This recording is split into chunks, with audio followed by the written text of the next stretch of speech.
Roland, what's the single most important factor to a successful hunt in your opinion? Weather.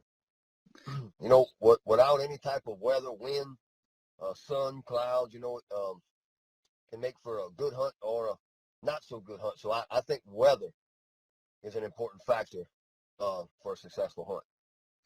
Yeah, for sure. It makes them kind of get up and move around. That's a great point. And I know you and I were just kind of talking that you had a hunt today with no wind, but managed to have a pretty successful day. So, I mean, what else are you seeing down in Arkansas?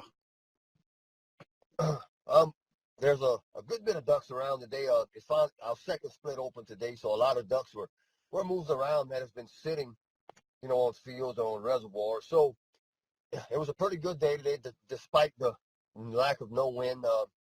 We had a really successful hunt. We had like almost 30-something birds today, so it wasn't too bad. Yeah, that sounds like a fantastic day. And I want to welcome everyone. Thanks for tuning in. This is Eric Wilkes here with Duck Hunting Fanatics. And I have on the line with me here Roland Cortez of Arkansas County Guide Service down in Arkansas. Thanks for joining us today, Roland. Eric, thank you for having me.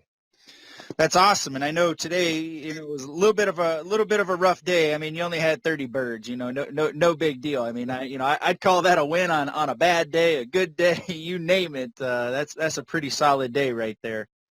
It was, it was a pretty good day despite the conditions with no wind, and I think we got down to like 25 this morning without that wind, the west side of my field is very shallow. It's probably like 2 inches deep, so it was we had a good bit of ice in there. And the east side of mine it's a little bit deeper, so I didn't have any ice on that side. So we had to bust a little ice this morning, and that lack of wind, kind of made it a little difficult, but we managed a decent day. That's awesome. Well, glad that they're still flying good down your way. And with that in mind, what's your top tip for all the weekend warriors out there that are just hunting ducks on the weekend, fighting for spots on public land? Eric, I would say scout. Know where you're going. There's so much technology today that you can look at where you want to hunt at before you even go. As far as a typographical map, find creeks, find bayous, find sloughs, stuff like that on a map before you even get there, so you have a general idea on where you're going, the obstacles you're going to be faced with, and things like that.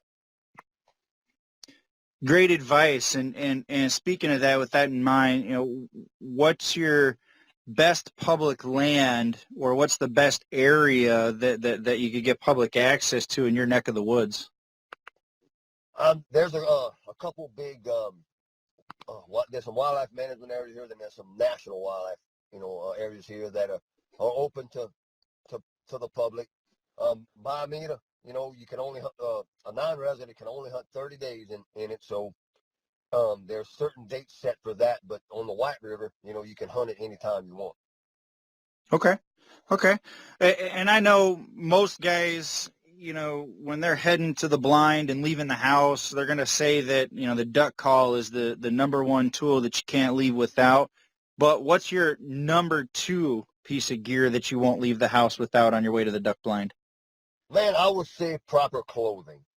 Having good clothing that keeps you warm, it keeps you dry, is very important in, duck hunting or pretty much in anything. So, having good equipment, having good clothes, I think is the second most important thing to me.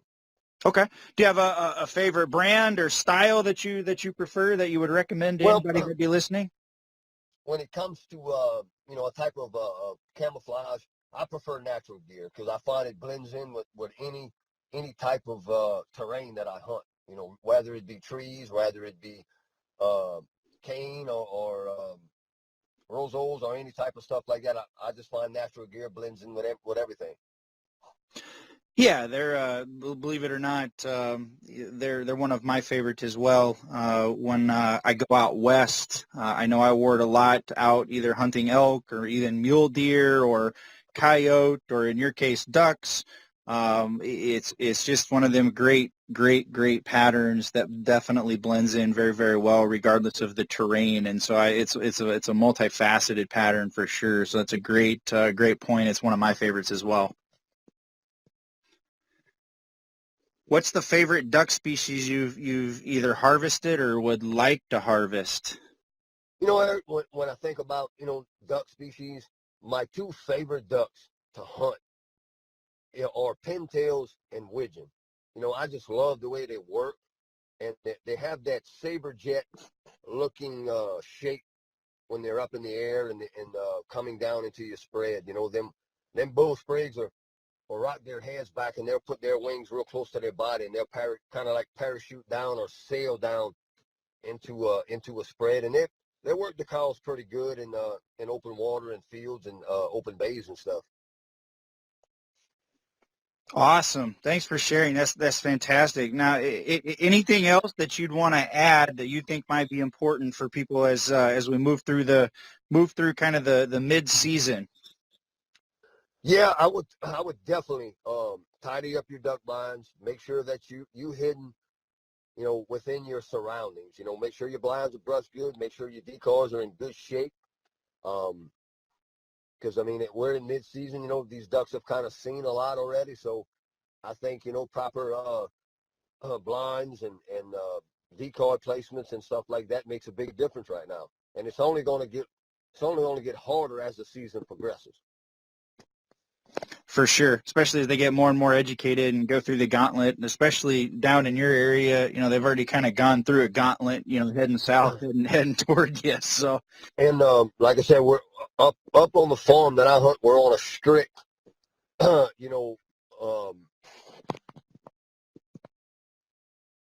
strict shooting management, as I want to call it. Pressure management. I couldn't find the word right now. So we're very strict on this farm. So like I said, we only hunt till 11 o'clock, and then the rest of the time we don't even step forth on the farm except from a far distance to watch it. Right. There you go. Yep. And I know we talked about pressure management last time, and that's definitely very, very, very, very, very important, and especially in your case because you're trying to put clients on birds regularly, so you really have to manage it properly. So. Well, Roland, thank you again for your time. Tell everybody how to book a hunt with you real quick. Eric, if anybody needs to get in touch with us, we're on the World Wide Web at www.arcountyguideservice.com. We're on social media. We're on Facebook. We're on Instagram. And you can also reach me by cell phone at 985-414-4997. There you go. And I know, Roland, as we post these out on YouTube and we post these out on Facebook, we'll tag your page and we'll make sure people know how to get in touch with you. But there you have it right there. We have Roland Cortez with Arkansas County Guide Service. That's arcountyguideservice.com. If you're up for traveling out to Arkansas, make sure you get in touch with Roland and book a hunt. We appreciate you all for listening. Once again, Roland, appreciate you, my friend, and look forward to having you on another episode very soon. Yes, sir, Eric. Thanks for having me, man. I look forward to next week or whenever we supposed to do another one. You got it, my friend. Take care, everyone. We'll talk to you soon. You too, Eric.